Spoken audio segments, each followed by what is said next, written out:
तो आप सबका करते हैं हम स्वागत और करते हैं वीडियो को स्टार्ट। सबसे पहले हम पढ़ रहे हैं चैप्टर नंबर 1 और ये पढ़ाया जा रहा है सपोर्टिंग मटेरियल से। तो यहाँ पर हम कर रहे हैं स्टार्ट यूरोप में राष्ट्रवाद का उदय।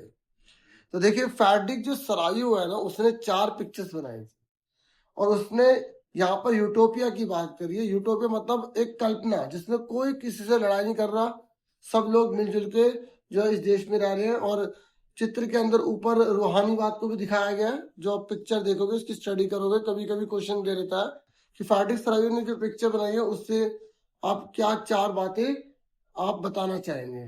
ठीक है, वैसे पिक्चर्स का पहले आता था क्वेश्चन, पिक्चर्स को देख के क्वेश्चन बताने पड़ते थे, अब ऐसा कुछ नहीं है। तो आपको अगर यहाँ पे ये पूछेगा कि देखिए ये पिक्चर है ना, तो इसमें से क्वेश्चन पूछ लेता है कि इस पूरी पिक्चर में सबसे आगे कौन है। तो इस जुलूस का जो नेतृत्व है ना, लीडरशिप सुतराज्य अमेरिका और स्विट्जरलैंड कर रहे हैं। तो सबसे आगे कौन है? ये दोनों देश। फिर बाकी धीरे धीरे सारी कंट्रीज आगे बढ़ती चली जा रही है। फिर जर्मनी के लोग, ये कह रहा है उस समय सुतराष्ट्रीय का हिस्सा नहीं था। ठीक है, यहाँ बता रहे हैं और झंडा उन्होंने थाम रखा है। फिर ऐसे धीरे धीरे सब कंट्रीज यहाँ पे पीछे पीछे इसको फॉलो कर रही हैं। ये एक बार आ गया था लाइन से लगाने को। एग्जाम में क्वेश्चन आ जाता है कि ये जो जर्मन के जो लोग हैं, उन्होंने जो झंडा थामा हुआ था तो उसमें कौन कौन से रंग थे? काला, लाल और सुनहरा रंग। ठीक है, तो आपको याद रखना काला, लाल और सुनहरा रंग जर्मन के लोगों ने झंडे को थाम रखा था। तो इस तरीके के क्वेश्चन एग्जाम में पूछ लेते हैं। ठीक है, समरी में समझा रहा हूँ, ठीक है, ताकि थोड़ा आइडिया हो सके। ये राष्ट्रवाद का उदय होने का क्या कारण है? मतलब नेशनलिज्म का मतलब है जहां पर राजा नहीं बल्कि जनता की भी अपनी पहचान हो। राष्ट्रवाद की बात चल रही है, तो इसके उदय होने के क्या कारण है? मतलब लोग क्यों चाहते थे कि जनता का राज आ जाए? एक तो जो निरंकुश शासन व्यवस्था थी उसकी वजह से, ऑटोक्रेटिक मतलब कुछ ही लोगों का अपना राज था और वो ही चाहते थे कि भाई ये कुछ लोग अपनी मर्जी कर रहे हैं ना, वो नहीं होनी चाहिए। ठीक है, दूसरा उदारवादी विचार, लोग चाहते थे लिबरल, लोग चाहते थे फ्रीडम। और फ्रांस ने जो नारा दिया था ना, स्वतंत्रता, समानता, बंधुत्व, इसके कारण मतलब फ्रांस से स्टार्ट हुआ, मतलब इक्वलिटी, फ्रीडम और फ्रैटर्निटी, मतलब सभी लोग भाईचारे से मिलजुल के रहे। और शिक्षित मध्य वर्ग जो एजुकेटेड था ना, क्लास, उन्होंने इस पे बड़ी भूमिका निभाई थी। फिर यहाँ पर धीरे धीरे आपको ना लाइन से लगाने को आ जाता है कि यूरोप में जब राष्ट्रवाद आया तो पहले कैसे आया? तो पहले फ्रांस से स्टार्ट हुआ, फिर नेपोलियन की आचार संहिता आई, फिर वियना की संधि हुई, फिर उदारवादियों की क्रांति हुई, जर्मनी का एकीकरण, फिर इटली का एकीकरण। ये भी एग्जाम में क्वेश्चन आया कि दोनों में से किसका यूनिफिकेशन पहले हुआ, जर्मनी का हुआ या इटली का हुआ? तो जर्मनी का पहले हुआ, फिर इटली का हुआ। ठीक है, तो उसके बाद जैसे ये क्वेश्चन आ जाता है कि जब राष्ट्रवाद की बात चल रही थी फ्रांस के अंदर, तो वहां पर कौन कौन सी मतलब बातों को ध्यान में रखा गया? तो एक तो संविधान, कॉन्स्टिट्यूशन को लेकर बात की गई। दूसरा समानता, स्वतंत्रता, बंधुत्व की बात की गई। नया फ्रांस का झंडा बना था। कमेंट बॉक्स में बताना कि जब फ्रांस का झंडा जो बना था ना, उसमें 3 रंग कौन कौन से थे, बताना जरूर। कोई बच्चा जरूर बता देना, बाकी सब उसमें लाइक कर देंगे। नेशनल असेंबली बनाई गई थी। 3-4 बातें आप याद रख सकते हो। और बाकी और बताओगे मेन में है कि फ्रांस ने एक ही लैंग्वेज को जो है ना पूरे देश की लैंग्वेज बनाया, वो थी फ्रेंच। ठीक है, और जो भी एक्सपोर्ट इंपोर्ट के जो शुल्क होते हैं ना, चार्जेस वगैरह, वो हटा दिए थे। और मापने और तोलने का एक ही सिस्टम उसने फॉलो कर लिया। फिर एक क्वेश्चन आता है कि 1804 में जो नेपोलियन के कोड ऑफ कंडक्ट थे ना, उसके बारे में बताओ। 1804 में नेपोलियन ने ना कुछ रूल्स बनाए थे। ठीक है, तो उसे 1804 की नागरिक संहिता कहते हैं। तो इसमें ये था, नेपोलियन ने क्या करा था, जो स्पेशल प्रोविजन दिए गए थे ना जन्म के आधार पर, जैसे राजा का बेटा राजा बनेगा, नेपोलियन ने हटा दिया। नेपोलियन ने संपत्ति का अधिकार सुरक्षित करा, भाई जिसकी जो संपत्ति है, जिसकी जो एसेट है, वो उसी की रहेगी। उसने जो एडमिनिस्ट्रेटिव सिस्टम है ना, वो बहुत इजी कर दिया। मतलब देश को कैसे चलाना ना, शासन, उसको इजी कर दिया, आसान कर दिया।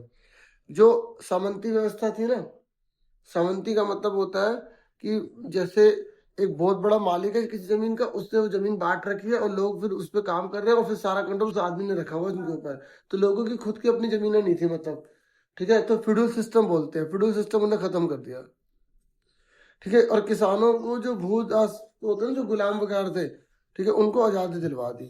और जो अलग अलग इलाकों में जो लोगों ने किसान मतलब जो वर्कर होते हैं उन पर कंट्रोल करने के लिए श्रेणियां ग्रुप बना रखे थे, उनको भी हटा दिया। पहले हर जो अलग अलग ना ऐसी यूनिट्स बना रखी थी, तो सारा लेबर्स को उन्हीं के अकॉर्डिंग काम करना पड़ता था, तो वो फ्री नहीं थे एक तरह से। तो नेपोलियन ने ये भी हटा दिया। तो ये नेपोलियन आचार संहिता में आता है। फिर आगे हम देखते हैं, तो जो उदारवादी लोग थे ना, उदारवादी जो लिबरल लोग थे, वो चाहते थे कि फ्री ट्रेड हो, कानून सबके लिए इक्वल हो। लेकिन आपको ये याद रखना, मैं थोड़ा थोड़ा जो बता रहा हूँ ध्यान सुनते रहना, ये उदारवादियों की बात चल रही है, लिबरल लोगों की। तो लिबरल लोग की विशेषता से पूछ ले, कैसे भी क्वेश्चन पूछ ले, तो ये मेन पॉइंट्स आप याद रखना। ये फ्री ट्रेड चाहते थे, ये कहते थे कि किसी प्रकार की बाइंडनेस ना हो, कंट्रोल ना हो, लोग जो बेचना चाहते खरीदना चाहते आराम से बेचे खरीदे। ये कहते थे कि किसी प्रकार का रिस्ट्रिक्शन नहीं होना चाहिए, प्रतिबंध नहीं होना चाहिए, रुकावट नहीं होनी चाहिए बेचने खरीदने में, कानून सबके लिए इक्वल होना चाहिए। लेकिन इनका एक नेगेटिव पॉइंट पता क्या था, ये सभी को वोट डालने के फेवर में नहीं थे। औरतों को तो वोट डालने देना चाहते नहीं थे ये जो लिबरल लोग हैं, उदारवादी, ठीक है। और रूढ़िवादी पता है किसे कहते हैं? रूढ़िवादी मतलब होता है कंजर्वेटिव, जो कहते हैं कि परिवर्तन अगर हो रहा है तो बहुत क्रमिक विकास होना चाहिए, धीरे धीरे होना चाहिए, ये तो पुराने रीति रिवाज मान्यता बनी रहनी चाहिए, ये रूढ़िवादी लोग कहते थे। तो जब नेपोलियन हार गया था ना, तो उसके बाद फिर से जो है ना रूढ़िवाद की विचारधारा बढ़ने लग गई थी। क्योंकि आपको ये पता होगा, ये ड्यूक मैटरनिक के बारे में जानते हो? ड्यूक मैटरनिक जो था ना, वो ये चाहता था कि जो ना राजा का राज ही बना रहे, पुराने जो रीति रिवाज है वही बने रहे, सल्तनत बनी रहे। तो जब नेपोलियन हार गया ना, तो फिर नेपोलियन हारने के बाद वियना की संधि हुई थी। देखो हम यहाँ पे आपने देखा था ना, देखो 1789 में फ्रांस की क्रांति हुई, फिर 1804 में कोड ऑफ कंडक्ट आए, फिर वियना की संधि हुई। अब ये वियना की संधि जब नेपोलियन हार गया था ना, तो यहाँ पे वियना की ट्रीटी हुई थी, वियना ट्रीटी। तो इसमें क्या किया था, दोबारा से फ्रांस के अंदर बूर्बो राजवंशों को स्थापित कर देगा, ताकि जैसे पहले चल रहा था वैसे ही चले, सामंती व्यवस्था चले, लोगों पे कंट्रोल बना रहे, जो बड़े बड़े अधिकारी है राजा महाराजा वो उनकी चलती रहे, ठीक है। तो नई रूढ़िवादी व्यवस्था फिर से लागू की गई, दोबारा से कंजर्वेटिव को लाया गया। और जिन इलाकों को नेपोलियन ने जीता था ना, वो सारे इलाके वापस हटा दिए गए फ्रांस से। और फ्रांस की जो बाउंड्री थे फिर वो नए तरीके से जो बढ़ रही थी ना आगे, वो फिर हटा दी गई। ऐसे समझ आगे, तो कहानी की तरह सुनोगे ना तो आप आराम से कर लोगे। और ये ड्यूक मैटरनिक है ना, ये उस समय ऑस्ट्रिया का चांसलर था। तो ये आपको याद रखना है कि जो ये ड्यूक मैटरनिक है ना, ये ऑस्ट्रिया का चांसलर था। इसने यूरोप की उस समय के टाइम पे ना पॉलिटिक्स में बहुत बड़ा रोल निभाया। पता है इसने क्या लाइन बोली थी? इसने बोला था, अगर फ्रांस जीतता है ना तो पूरे यूरोप को जुकाम लग जाता है। कहने का मतलब ये था, ये चाहता था कि फ्रांस के अंदर ना अगर वापस वही रूढ़िवाद रहेगा ना, तो पूरी दुनिया में भी कोई चेंज नहीं आने वाला। लेकिन फ्रांस के अंदर जब चेंज आएगा तो फिर पूरे यूरोप में भी चेंज आने लग जाएगा, ठीक है। ये जो है ना बहुत बड़ा व्यक्ति ऐसा था जो चाहता था कि पुरानी चीजें बनी रहे, क्योंकि खुद चांसलर है और चाहेगा कि दुनिया पर भी राज रहे, जनता का राज ना दे, क्योंकि इसकी भी सीट चली जाएगी फिर। ऐसे जुस्से मैज़नी के बारे में सुना आप बच्चों? इसका जो जन्म है ना जुस्से मैज़नी का, इसका जन्म 1807 में जेनोवा में हुआ था। और इन्होंने ही ना कार्बोनिली में गुप्त संगठन बनाए थे। दो आपको याद रखना, इन्होंने दो गुप्त संगठन बनाए थे। एक बनाया था मार्सेई में, यंग इटली, और दूसरा इन्होंने बनाया था बर्न में, यंग यूरोप, ठीक है। और इनको देश से निकाला दे दिया था। तो फिर इन्होंने ये दो संगठन बनाए थे देश की आजादी के लिए, और मतलब ये चाहते थे कि जनता का बहुत बड़ा रोल रहे, उनके लिए बहुत से काम कर रहे थे। और जो ये ड्यूक मैटरनिक था ना, वो इनको जो सोशल ऑर्डर चल रहा था ना उसका खतरा मानता था। वो ये ड्यूक मैटरनिक चाहता था कि ये व्यक्ति कुछ ना करे, क्योंकि अगर ये करेगा तो फिर सोशल ऑर्डर बिगड़ जाएगा। जो बड़े बड़े लोग राज कर रहे थे ना, ये बुर्जोआशी या कोई भी, तो वो सब हटने लग जाएंगे, और फिर जो नीचे के लोग हैं ना वो ऊपर आने लग जाएंगे। जो नीचे इनको दबा के रखते थे, तो फ्रांस के तीसरे सेक्टर के लोग थे ना, उनका राज हो जाएगा। ऐसे मतलब ये था। ये लिखा भी, लाइन लिखी आती है कि मैटरनिक ने किसे जो है ना समाज व्यवस्था का सबसे खतरनाक दुश्मन बनाया, बताया। तो जिससे मैजनी को बताया था, ठीक है। फिर आपको यहाँ पर ये पता होना चाहिए कि जर्मनी का यूनिफिकेशन कैसे हुआ। जर्मनी का मतलब जर्मनी एक देश कैसे बना जर्मनी। आप बोलोगे देखो बहुत सिंपल तरीका रख लो, जर्मनी को एक करने में ना, तो जर्मनी का एकीकरण करने में प्रशा ने बड़ी भूमिका निभाई थी। और पता प्रशा का मंत्री कौन था? ओटोवन बिस्मार्क था। कौन था? Otto von Bismarck. 7 साल में इन्होंने ऑस्ट्रिया, डेनमार्क और फ्रांस 3 जगह लड़ाई लड़ी। ये जो ऑस्ट्रिया ना, ये जो चांसलर था, क्योंकि इसने तो बहुत सारे कब्जे कर रखे थे, मतलब इनकी जो सत्ता में जो थे, तो ऑस्ट्रिया से, डेनमार्क से, फ्रांस से जर्मनी के बहुत से राज्य मिल गए और जर्मनी में मिला दिए। तो 1871 में पता है काइजर विलियम को इन्होंने, जो प्रथम था काइजर विलियम प्रथम, उसको राज्य जो है पूरा सौंप दिया जर्मनी के एकीकरण पर। और जब जर्मनी का पूरा एकीकरण हो गया ना, तो 3 प्रकार के रिफॉर्म लाए गए जो मेन थे। करेंसी, एक करेंसी बना दी गई, बैंकिंग सिस्टम बना दिया गया, ठीक है, और ये न्यायिक मतलब पूरा कैसे जुडिशरी चलानी है ये, और आधुनिकीकरण, मॉडर्नाइजेशन पर इन्होंने जोर दिया। ये तीनों याद रखना, कई बार पूछ लेता है। अब इटली का एकीकरण कैसे हुआ? देखो 3-4 है जिस चैप्टर में मेन है। यूनिफिकेशन ऑफ इटली, इटली कैसे एक पूरा देश बन गया? तो आप बोलोगे इटली पहले 7 राज्यों में बटा था, पहला पॉइंट हो गया। तो दूसरे पॉइंट में लिखना है कि इसमें ना जुस्वे मैसनी, ठीक है ना, बहुत बड़ा रोल निभाया। यही है ना जुस्वे मैसनी, ये इसने इटली को एक करने में बहुत बड़ा रोल निभाया था, ठीक है। तीसरे पॉइंट में लिखोगे 1830 से 1848 तक बहुत बड़ी मात्रा में युद्ध चले, लड़ाइयां चली। फिर 1859 में फ्रांस से सार्डिनिया पिडमोंट के एक चतुर कूटनीतिक संधि की, जिसमें क्या हुआ कि ऑस्ट्रिया को हरा दिया गया। ऑस्ट्रिया हारा क्योंकि इसी ने तो कब्जे कर रखे थे ना बहुत सारे इलाके। और जब हारा तो उसके बाद देखो यार ना 1860 में एमुअल द्वितीय को इटली का राजा घोषित किया गया। देखो इसमें एमुअल द्वितीय को बनाया गया था इटली में, और इसमें आपको याद रखना है कि काइजर विलियम प्रथम को बनाया गया था जर्मनी में, ठीक है। उसके बाद काउंट कैमिलो के बारे में भी याद आता है। देखो ये जो काउंट कैमिलो, इसने भी इटली को एकजुट करने में बहुत बड़ा रोल निभाया था। ये ना सार्डिनिया पिडमोंट का प्रमुख मंत्री था। देखो यहाँ पे इटली के बारे में कम लिखा है ना, अगर आप इसमें कावूर की भी बात ऐड करना चाहते हो कावूर की भी बात ऐड कर सकते हो। आप गैरीबाल्डी की बात ऐड करना चाहते हो गैरीबाल्डी की बात ऐड कर सकते हो, क्योंकि इसने भी ना इटली को एक करने में बहुत बड़ी भूमिका निभाई थी। इसने किसानों का सपोर्ट लिया था और 1860 में दक्षिण इटली और 2 सिसिलियों के राज्यों में प्रवेश कर गए और स्पेनी शासकों को हटाने के लिए स्थानीय किसानों का समर्थन पाने में सफल रहा था। तो गैरीबाल्डी ने भी और काउंट कैमिलो दी काबूर ने, ठीक है, और इसका तो तुम्हें पता है जिससे मैच, इन तीनों और भी बहुत सारे थे, इन्होंने इटली के एक करने में बहुत बड़ा रोल निभाया, ठीक है। अब देखो यूनान को कैसे स्वतंत्रता मिली। देखो हर देश की अपनी अपनी कहानी है। जैसे आपने अभी जर्मनी का पढ़ा, वीडियो को दोबारा सुन लेना पीछे करके। अभी आपने इटली का पढ़ा, अभी आपने यूनान का पढ़ने जा रहे हैं। तो पता है यूनान को कैसे मिली? देखो आप बोलोगे इस हर किसी कहानी में कोई हीरो होता है, हीरो, ये हीरो है ना। तो इसमें पता किसने बड़ी भूमिका निभाई? इसमें कवि थे, कवि जिनका नाम था लॉर्ड बायरन। क्या नाम था? Lord Byron.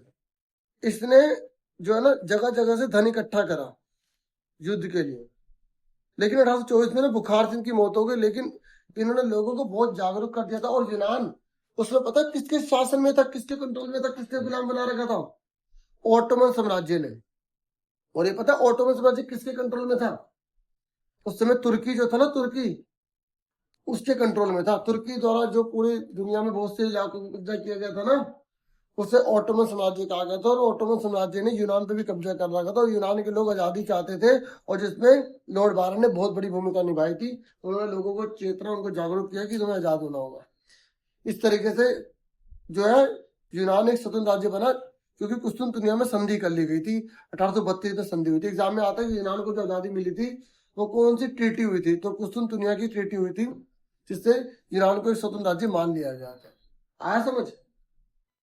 देखिए ब्रिटेन का जो राष्ट्रवाद है ना, वो कैसे था, इन सबसे अलग कैसे था? देखो ये जो इटली था, यूनान था या जर्मनी था, ये पहले एकजुट देश थे, फिर धीरे धीरे इन पे कब्जा हुआ, इनके टुकड़े हो गए, फिर वापस इन्होंने आजादी पा ली, अपने देश के टुकड़े वापस ले लिए, है ना। लेकिन ब्रिटेन में ऐसा नहीं था। ब्रिटेन में जो राष्ट्रवाद था उथल पुथल क्रांति का रिजल्ट नहीं था। ब्रिटेन ने अपने आप को जो एक राष्ट्र बनाया ना, वो एक लंबी प्रक्रिया है। मतलब पहले ब्रिटेन एक तरह से कभी पूर्ण राज्य था ही नहीं। ये देखो 18वीं शताब्दी में पहले कभी था ही नहीं है। ये इसकी जो शुरुआत है ओंगल राज्य से होती है, ओंगल राष्ट्र से होती है। फिर धीरे धीरे इसने कई आइलैंड पे अपना कंट्रोल जमाना शुरू करा, धीरे धीरे उनको अपने अंदर कंट्रोल में लेता गया। स्कॉटलैंड को मिला लिया, फिर इसने आयरलैंड को मिला लिया, ठीक है। ये आप लिख दोगे ना इसके बारे में अगर ब्रिटेन का आ गया तो। बाकी अब बाल्कन के अंदर क्या हुआ, देखो ये जितने भी ये देश है ना, इटली है, यूनान है, ये एकजुट हो गए थे। लेकिन बाल्कन में ऐसा नहीं हुआ। बाल्कन को जब आजादी मिली ना बहुत से देशों से, तो ये एकजुट होने की जगह इसके राज्य आपस में लड़ने लग गए। वो कहने लग गए मैं अपना इलाका लूंगा, मैं अपना बड़ा इलाका करूंगा, तो आपस में लड़ने लग गए। तो पता है बाल्कन एकजुट होने की जगह इसके टुकड़े टुकड़े हो गए, इससे बहुत सारे देश बन गए। लेकिन अलग अलग देशों की अलग अलग कहानी। ये देखो ये लिखा, बाल्कन भौगोलिक और निजातीय रूप से विभिन्नताओं का क्षेत्र था, जिसमें आधुनिक रोमानिया, आज ये Romania, Bulgaria, Albania, Greece, Croatia, बहुत सारे जो देश हैं ये सारे इसमें शामिल है, अलग अलग हो चुके हैं। अगर इन क्षेत्रों में रहने वाले मूल निवासियों को पता क्या कहते थे, स्लाव कहते थे। एग्जाम में क्वेश्चन आता है स्लाव किन्हें कहा जाता था। मतलब बाल्कन को जब फ्रीडम मिली तो वो एकजुट होने की जगह टुकड़े टुकड़े कई देशों में बढ़ गया। और बाल्कन का जो क्या मूल निवासी को स्लाव कहते हैं, याद रखना। और बाल्कन क्षेत्र का बड़ा हिस्सा ऑटोमन साम्राज्य के कंट्रोल में था, ऑटोमन साम्राज्य। और जब बाल्कन में रोमानीवाद फैला तो ऑटोमन साम्राज्य के विघटन से ऐसी स्थिति काफी विस्फोटक हो गई। एक के बाद एक उनके अधीन यूरोपीय राष्ट्रताएं उनके चंगुल से निकल के स्वतंत्र घोषणा करने लगे, अपने आप को अलग अलग बनाने लगे, एकजुट नहीं हुए। मतलब मैं समरी में बता, बाकी और लिखा है आप पढ़ सकते हैं, ठीक है। देखो ये फ्रैंकफर्ट संसद का पता क्या है, देखो ये जो जर्मनी का जो एकीकरण हुआ था, क्या इतनी आसानी से 5 लाइनों में हो गया था क्या? बताओ, नहीं ना। तो उससे पहले एक फ्रैंकफर्ट संसद भी बुलाई गई थी, जिससे कि जर्मनी का एकीकरण करवाने में मतलब अच्छे से किया जा सके। और जो जो इलाका जर्मनी का जिन जिन अलग अलग देशों के पास है ना, वहां से उनको मतलब आजादी मिल जाए। लेकिन उस समय ऑस्ट्रिया के डर से ना ये बात जो है मानी नहीं गई। जब प्रशा के राजा फ्रेडरिक विलियम चतुर्थ को ताज पहनाने की कोशिश की गई तो उसने पहनने से मना कर दिया था, जिसकी वजह से फ्रैंकफर्ट पार्लियामेंट सारी फेल हो गई। इसमें 831 निर्वाचित प्रतिनिधियों ने एक सर्जरी जुलूस में जाकर फ्रैंकफर्ट संसद में अपना स्थान ग्रहण किया था। 18 मई 1848 की बात थी, लेकिन सारी मेहनत खराब हो गई थी, क्योंकि जो विलियम चतुर्थ था उसने, जो फ्रेडरिक पूरा नाम है राजा जो फ्रेडरिक था, इसने ताज पहनने से मना कर दिया, क्योंकि ऑस्ट्रिया का उस समय इतना खौफ था ना। कौन है ऑस्ट्रिया, ये देखो इसकी चलती थी ड्यूक मैटरनिक, हिम्मत नहीं होती थी कोई कुछ कर दे, तो इसलिए सारा की सारी असेंबली भंग हो गई। तो फ्रैंकफर्ट संसद का फेल कैसे हो गई, तो ये आप समरी में बता देंगे। फिर देखो यहाँ पर क्वेश्चन आता है कि महिलाओं ने क्या कंट्रीब्यूशन किया, क्या महिलाओं ने भी कुछ किया था? आप बोलोगे उन्होंने राजनीतिक संगठन बनाए थे, समाचार पत्रों का प्रकाशन किया था, वोट डालने के अधिकार के लिए उन्होंने मांग उठाई थी। और फिर ये प्रतीक वगैरह आ जाते हैं कि टूटी बेड़ी किसका प्रतीक, आजादी मिलने का। ये मैच क्या बोलते हैं, मैचिंग में दे देते हैं, ठीक है, मैचिंग में आ जाता है क्वेश्चन। तो आपको सारी नॉलेज होनी चाहिए। जैसे उगता सूरज किसका, नए युग की शुरुआत का प्रतीक है। और ये ना नारी रूपक होते हैं, जो आपको अच्छे से पता होना चाहिए। नारी रूपक जो एक सिंबल की तरह से कई देशों ने यूज करे थे, ताकि उन देशों को आजादी मिल सके और लोग एकजुट हो सके। तो आपको पता है मारियाना किस देश का है? बताओ मारियाना किस देश का है? यह फ्रांस के लिए था। और जर्मेनिया किसके लिए था? जर्मनी के लिए था, ठीक है। और ये तो दोनों लाइन आपको समझ में आएगी होगी। जब फ्रांस जीतता तो पूरे यूरोप को सर्दी जुकाम लग जाता है। मैट्रिक ने कहा है मैथ्स ने हमारी समाज व्यवस्था के सबसे खतरनाक दुश्मन है। किसने बोला? मैट्रिक ने बोला, हाँ है ना, हमने पहले भी पढ़ लिया था। तो ये मैंने आपको पहले चैप्टर इसका रिवाइज करवाया है। अब एक चैप्टर जो है मैं आपको यहाँ पर इकोनॉमिक्स का रिवाइज करा देता हूँ। देखो 5 चैप्टर में से जो है क्वेश्चंस वगैरह आते हैं। देखो 2 वर्ड है, अभी ये हिस्ट्री का ही है। मुद्रण होता है, एक मुद्रा होता है। मुद्रण मतलब होता है प्रिंटिंग। तो प्रिंटिंग के क्या क्या फायदे हुए? पहली किताब कौन सी आई, पहली किताब कहाँ छपी, ऐसे क्वेश्चन। जापान की जो डायमंड सूत्र थी किताब, ऐसे बहुत से क्वेश्चन है। आप इसको एक बार पढ़ोगे तो आपको बेनिफिट मिल जाएगा। मैं कोशिश करूंगा कि एक आधी और वीडियो लेकर आ जाऊं। अब इकोनॉमिक्स है या अर्थशास्त्र है, तो देखो दुनिया के अलग अलग देशों को ना, कौन अमीर है कौन गरीब है, उनको बांटने के लिए कुछ बेस यूज किए जाते हैं। तो मानव सूचकांक के अनुसार शिक्षा, education, health, per capita income, इन चीजों को देखा जाता है, एजुकेशन वगैरह, ठीक है। और राज्यों की तुलना करने के लिए जैसे शिशु मृत्यु दर कितनी है, साक्षरता दर, निवल उपस्थिति अनुपात। तो पता है शिशु मृत्यु दर किसे कहते हैं? एक वर्ष में 1000 बच्चों में जो 1 साल से कम में कितने की डेथ हो गई है ना, उसे शिशु मृत्यु दर कहते हैं। साक्षरता दर किसे कहते हैं? 7 साल या उससे अधिक कितने उम्र के लोग हैं जो पढ़े लिखे हैं। निवल उपस्थिति अनुपात का मतलब होता है 14 से 15 साल तक की कुल उम्र के कितने बच्चे और उनमें से कितने स्कूल जा रहे हैं। जैसे मान लो 14 से 15 साल की उम्र के कुल बच्चे 80 हैं, उसमें से स्कूल जा रहे हैं 70, तो 70 बटे में 80, इस तरीके से परसेंटेज में निकाल देंगे। आपको पता है अर्थव्यवस्था क्या होती है? ये ढांचा होता है जिसमें लोग अपने पैसे को कमाने के लिए ना, अपने जीवन को चलाने के लिए कौन कौन से काम कर रहे हैं, वो होता है अर्थव्यवस्था। और आपको पता है अर्थव्यवस्था कितने प्रकार की होती है? आपको पता है अर्थव्यवस्था कितने प्रकार की होती है? एक होती है पूंजीवादी, समाजवादी, और तीसरी मिश्रितवादी। वो आपके इसमें नहीं है तो उसे रहने दो। बाकी अब आगे सुनो, यहाँ पर निवल उपस्थिति अनुपात बता दिया मैंने, 14 से 15 साल तक के कुल कितने बच्चे हैं उनमें से। फिर बीएमआई है। क्या होता है बीएमआई? ये बॉडी मास इंडेक्स होता है। ये जितना आपका वजन है ना, उस वजन को आपकी जो हाइट है, ठीक है, उसके स्क्वायर से भाग कर देते हैं। जैसे फॉर एग्जाम्पल किसी का वजन 50 किलो है और वो 1.5 मीटर का है, तो 1.5 मल्टीप्लाई 1.5 2 बार लिख देंगे, ठीक है, फिर डिवाइड कर देंगे। और ये कह रहा है अगर बीएमआई की वैल्यू सोल्व करने पर 18.5 से कम आती है तो उसको पोषण कम मिला हुआ है, 25 से ऊपर आएगी तो मोटापे से ग्रस्त है, ठीक है। और मानव विकास सूचकांक में भारत का 131वां स्थान है। और अगर ये पूछ रहे ना कि डेवलप कंट्री डेवलपिंग कंट्री में क्या डिफरेंट है, बोलोगे डेवलप कंट्री जो होती है वो सेल्फ रिलायंस होती है, आत्मनिर्भर होती है, और जबकि यहाँ ये अभी गरीबी की मार को झेल रही होती है ना।